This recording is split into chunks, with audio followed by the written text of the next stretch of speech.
Anda kembali bersama kami dalam IDX Opening Bell. PT Falmaco Nonwoven Industri Tbk bersiap mencatatkan sahamnya di Bursa Efek Indonesia hari ini. Emiten produsen tisu itu mendapat kode saham FLMC. Perseroan akan melepas 156 juta lembar saham baru dengan harga penawaran Rp200 per lembar saham. Dengan demikian, total dana IPO yang akan diperoleh adalah sebesar Rp31,25 miliar.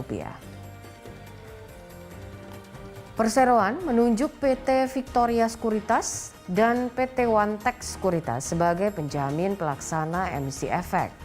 Nantinya, dana hasil IPO ini akan digunakan untuk membeli perangkat mesin nonwoven, melunasi sebagian utang bank dan juga modal kerja. Falmaco adalah produsen tisu basah, kain nonwoven dan juga produk kesehatan lainnya. Selain untuk pasar Indonesia, produk-produk perseroan dikirim untuk pasar ekspor ke beberapa negara seperti Kanada, Jepang, dan Tiongkok.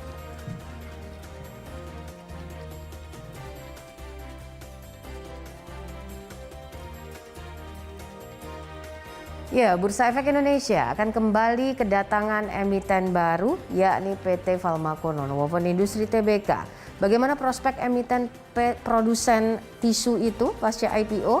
Kita akan membahasnya bersama analis Panin Sekuritas Islah Bimo. Mas Bimo, terima kasih sudah bergabung bersama kami. Hari ini ada new listing Falmaco Nonwoven. Anda melihatnya seperti apa untuk mereka yang akan IPO hari ini?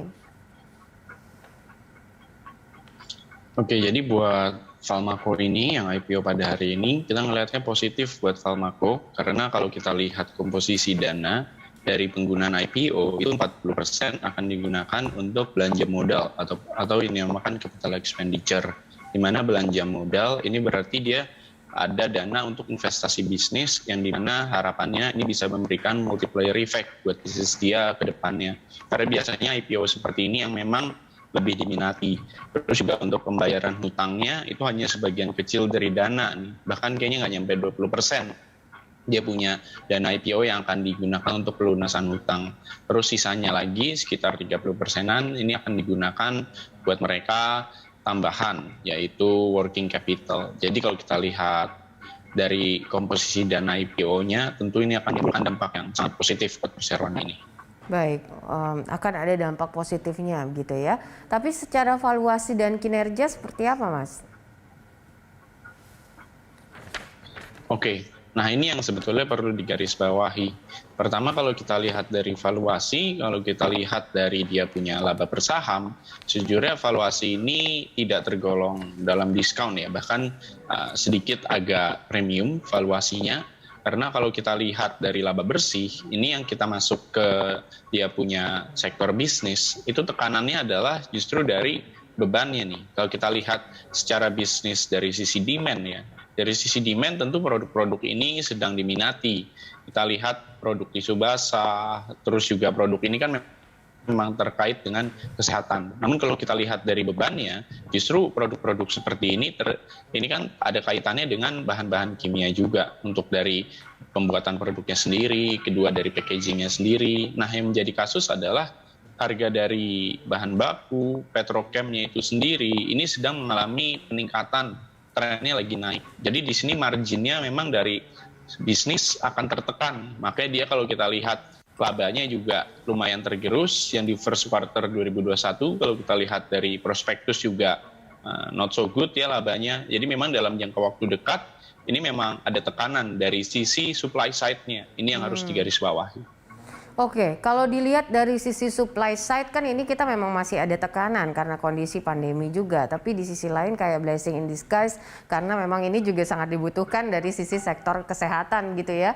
Nah, rekomendasi Anda mungkin apakah ini bisa untuk jangka menengah atau jangka pendek atau mungkin untuk jangka panjang? Kalau kita melihat malah di sini seharusnya untuk jangka panjang ya.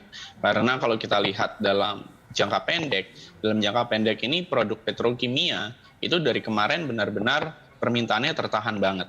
Makanya sekalinya ada kelonggaran dari relaksasi ekonomi yang terjadi di pasar global, ini produk petrokimia itu harganya langsung naik benar-benar naik signifikan nih produk-produk petrochem. Seharusnya kalau nanti kita sudah memasuki masa pemulihan ekonomi global 6 bulan atau setahun ke depan, ini harga produk petrokimia memasuki harga yang sudah tinggi. Tidak seperti kita harga yang bisa dibilang harga kaget lah baru relaksasi ekonomi di Eropa dan US. Nah, di sini baru marginnya dari Valmaco akan juga lebih baik nih marginnya, biaya bahan baku juga akan sedikit menurun. Terus yang kedua, di sini juga permintaan di demand-nya ini akan sustain, naik, sehingga di sini akan ada yang positif itu adalah tingkat utilisasi dari dia punya kapasitas produksi. Karena kan juga ini terkait dengan fixed cost dari pabrik yang memang sangat besar untuk industri seperti ini akan menjadi poin plus buat kedepannya. Yaitu adalah kalau kita recap, pertama, harga bahan baku tend to be lower, berangsur pulih. Yang kedua, tingkat utilisasi dari kapasitas produksi ini akan berada di level yang optimum. Oke, baik. Mas Bimo, terima kasih untuk analisanya. Analis dari Panin Sekuritas, Isla Bimo.